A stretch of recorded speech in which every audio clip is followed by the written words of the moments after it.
So I think just a little bit of a recap and then where we're headed.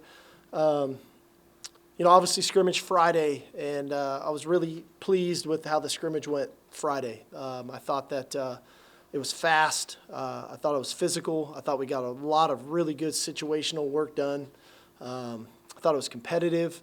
So on that note, that was a real positive. Obviously today we were kind of, as I like to say to the guys, back in the lab. We were working on some very specific things today as we're kind of closing out spring ball, and we're trying to maximize these last couple of practices today and then Thursday. And then obviously Saturday we've got the orange and white spring game, which we're really excited about. We're going to be able to play it as a game. So it should give everybody, the fans, everybody a real sense of being able to keep score and what's going on. I know we've got a lot of young players that it's going to be good for them to play in front of a crowd. So we're looking forward to a great crowd. Should be a beautiful day and a really good environment. Doing an autograph signing at 9 a.m. Saturday morning on Bevo Boulevard, and then we'll kick the ball off at 1 o'clock for the spring game. So looking forward to that. Would it be like a draft or 1 versus 2s at the? I'm the commissioner and the team owner, so I'm picking the teams. Coach, you said you're working on some very specific things. What were they? What are they? Like today, we had a segment that was just 2-point plays. We do a lot of, the game of football, we're really trying to impress upon our guys is made up of special situations. And we don't just run plays. We run plays specific to the situation, whether it's, first, second down, whether it's second and long, whether it's third down, whether it's third and short, whether it's backed up in our own territory, whether it's kind of what we call logo territory, whether it's high red, low red, 2-point plays. So very specific in what we're trying to do, third downs, fourth downs, all those things, right? So we try to break those things up in practice, and then when we scrimmage, we try to let them happen as they come and see if the guys can react to the situation that it is. And that takes a lot of communication because it's the one guy recognizing the situation and then giving the reminders and the alerts to the other guys around him. And that constant communication is what I was pleased with Friday. When those situations came up, I felt like there was really good communication and guys played those situations really well. And so that has been a really big step, in my opinion, in the right direction for our program from year 1 now into year 3 in spring practice. In terms of ball security, how have your top 3 quarterbacks fared as far as turnovers? We've done really well scrimmage-wise. I think on Friday, I think we had 1 interception in a 2-minute period, and we had been good. Sometimes in the practice settings, the ball can get a little loose, and that's when we have to keep training the guys about understanding like situational awareness and what's going on. Again, I thought that the defense created some turnovers today through the air. So we definitely have to clean that up Thursday. And then, the goal is Saturday for the quarterbacks to be clean with the ball. That doesn't mean interceptions can't happen. There's tip balls. There's things that can happen that can create turnovers. And that's where we're really trying to impress upon the defense of taking advantage of our opportunities. In analyzing last season, I felt like we missed some opportunities for some critical turnovers and some big plays, whether it was interceptions off our hands, tip balls that we weren't able to come down with. Those are the ones that can change a complexion of a football game and ultimately change a complexion of a season to create those turnovers. So I think our defense is on it. I'm really impressed with our coaches that they're on it. And I think the players right now, I don't feel as many missed ops. When it's there, they're making their plays. Coach, how do you balance what you're going to see on Saturday? Because if the offense is doing well, you may say, well, that's some flex on the defense, but the defense is doing well, flex on the offense. Like, how do you balance? Well, I think that's always the hard part when you play yourself, right? That's always the challenge. Like, who won? Well, what I look for is a clean game. I try to look for the mental errors. We have guys doing the wrong thing, guys lining up incorrectly. I look for physicality. Who can play well at the point of attack, whether it's inside the box or on the perimeter. I look for playmaking ability. Those are the types of things I look for, because ultimately, if both sides play really well, it should be pretty evenly matched, and it should be a hard-fought, offense and/or defense, and whichever side of the ball is going. The problem comes when the big plays occur, whether it's a big touchdown or a turnover or a sack. generally there's an error somewhere. And so hopefully we can reduce the number of errors that occur in the game. That's really what I'm looking for. Yeah, Steve, with a guy like, Jonathan Brooks, really talented dude who's been stuck behind two other really talented guys the last couple of years, how do you, I guess, kind of measure his maybe growth and maturity when he's not getting as many in games? Yeah, well, I think, I think the one thing I'll credit Jonathan for is every time we've put him out there, he's performed. Granted, he's behind two NFL players, and we'll find out where they go here in a couple weeks. But every time we put him out there, when he was a true freshman or last year, he made plays. He made things happen. Even in the bowl game when he was somewhat limited, we knew he had to have the surgery upcoming. He scores 2 touchdowns. He makes a really big play on a screen and makes people miss. And so he's been doing that for us over 2 years. And so now to kind of see his workload go up and what that'll look like, I anticipate it to kind of look the same. I just think he's got a natural feel for playing the game of football. He's a natural runner. He's physical with the ball in his hands. He catches the ball well. So I think for him, his physical development has been one that we've been kind of working with him on to get him ready. If it's called upon for him to have an increased volume of carries, that he can withstand that load. Steve, you said going into spring you wanted the passing game to be improved. What have you seen, and how much of that is Quinn's development? I think it's a combination of a lot of things. I think that we've really tried to drill down as a staff on what we're doing and why we're doing it and make sure we're teaching it well. I think that obviously Quinn's development has helped that. I think the influx of some talented players so that we got a little more depth at the receiver position has been helpful there. I think fundamentally Coach Jackson's done a great job with our receivers, and we're catching the ball really well right now. And you don't feel the drops, and I think ultimately there's some confidence. As you start to make more plays, you build that confidence and you build that trust. And as you build the trust, right? Trust is an action.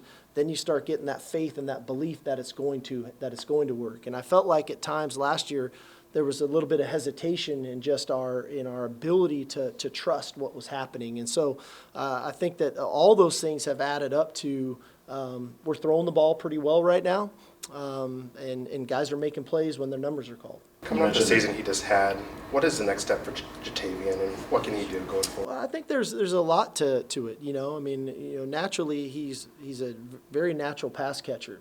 And I think JT's got a really high football IQ, so the more we can move him around and to give him different route opportunities, that part's been helpful. I think run game wise, there's still an evolution to his game where I think he can take it to another level from a blocking perspective. And then when he catches the ball, what he does with the ball in his hands. He's a big physical guy. He's very athletic. We're trying to get him to use his body more once the ball is in his hands. And I think we're seeing that. He's much more physical right now with the ball in his hands than he's ever been in the first couple of years here. You mentioned the draft. I know you've had a lot of satisfaction in the draft over the years with guys that you've coached. To see Bijan and Roshan continue to really kind of go up the draft board, how exciting is that to kind of see where they're going to land and what they've done to put themselves in this position? Well, I think it's great. And they're not the only two. I'm getting calls about all these guys, and they're all, I think all of them have impressed, a lot of the teams in the NFL. I think one thing is you can watch the tape of our players and you see a body of work that's on film.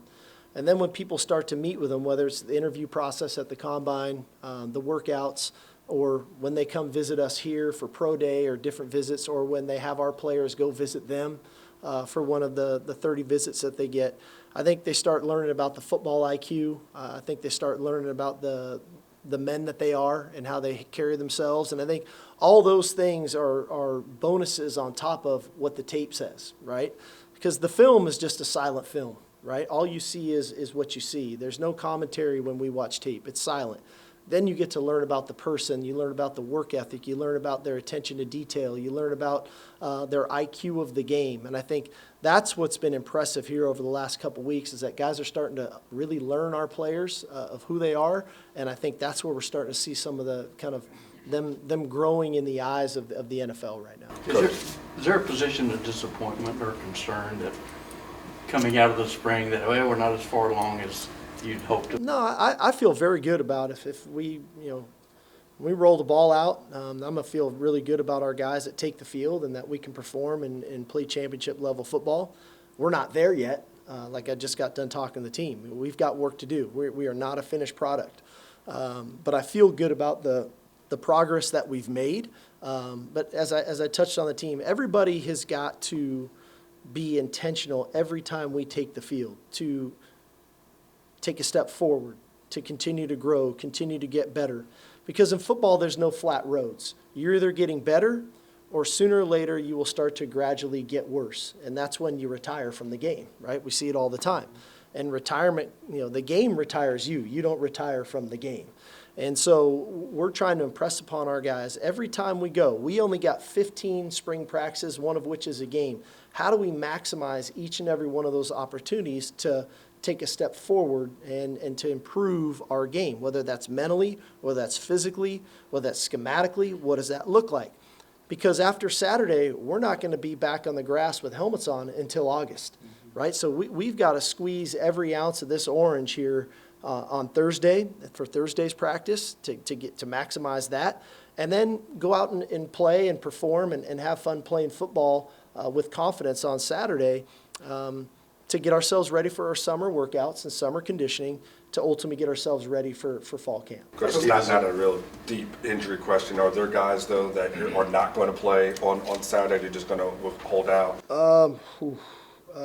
Man, let me go through this. DJ Campbell will not play Saturday. Jalen Catalan will not play Saturday.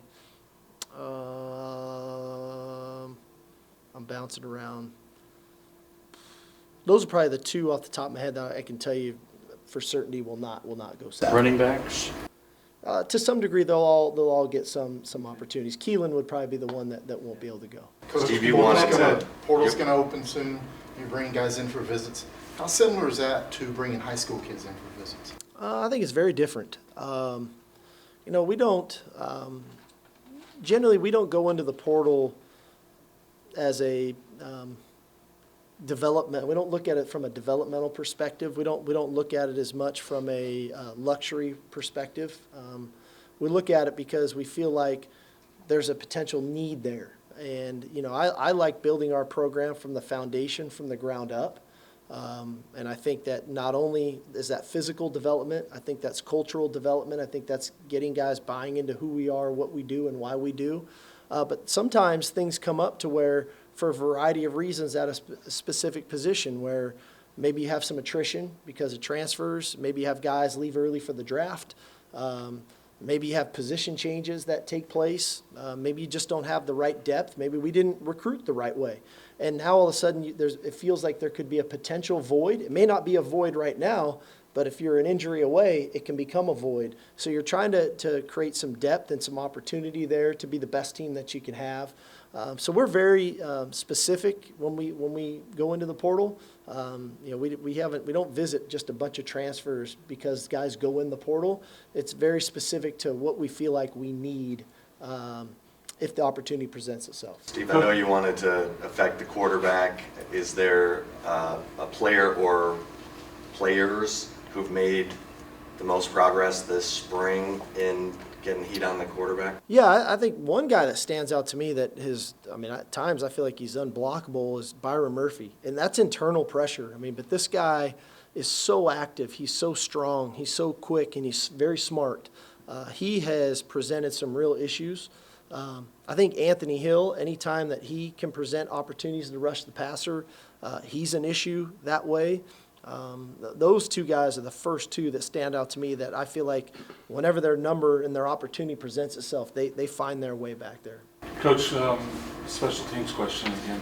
Are you comfortable with the kickers that you have in depth and that room? Is there anything? No, I feel great about Bert and Will. I think it's a healthy competition. I thought both guys, for young players a year ago, performed pretty well. I think that we can see their game take a step forward this fall. Granted, Bert made some big kicks for us last year. There's a few that he'd love to have back. I think for Will, first time being in college, kicking off was really effective. We covered kicks really well. But I'd like for both those guys to take a step forward. But I feel very good about them. Fans are gonna come in Saturday particularly excited about what's going on at quarterback. you're so close to the end of practice now. Can you assess for us what's going on with that competition? Yeah, they're all doing well. They're all doing a nice job. They're all working at their craft. Everybody's at a different stage of their progress, but we coach them hard. We have high expectations for that room. And in the end, they've had days that have been better than others, but that's part of the process. And so I feel very comfortable with the kind of stage that they're in and the growth that they're in, and I feel very good about the room that we have. Some people may think, well, we've got one guy. Well, I feel like we've got three really quality players. Quinn naturally is kind of a step ahead of everybody with his experience that he has. I think we're now getting a full dose of Malik.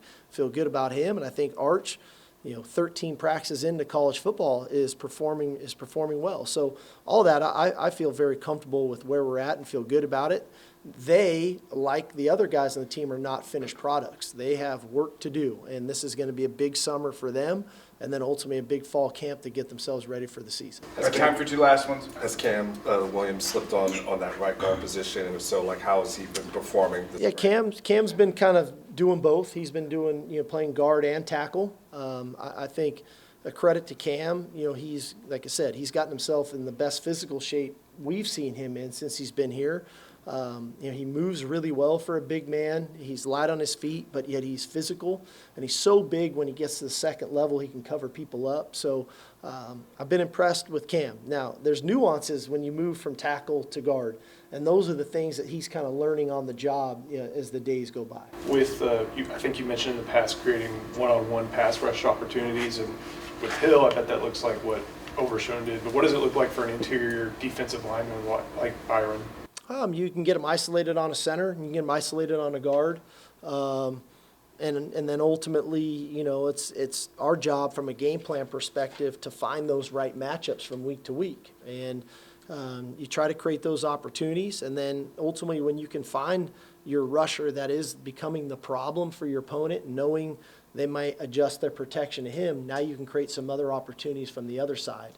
We do a lot of that. I think our defensive coaches do a great job of that, of not, sometimes it's isolating the linebacker on a back, of making the offensive lineman block other people and letting the linebacker rush them back. Jalen Ford was really good at that a year ago and has taken his game to another level this year with that as well. So there's a lot of times when you can do that. And you don't want to fall into a rut of that's just what you do. You got to have some versatility and some creativity to what you do. And I think our defensive staff does a really good job of that. Last one. Are there multiple positions where the battle's going to go into fall camp where No question. there's not that clear? Oh, yeah, for sure. There'll be multiple positions. And as far as punter, you're bringing in a guy this summer you haven't seen yet, you're good with? I've seen him punt for 4 years at Stanford, so we're in good shape. All right, guys, be good.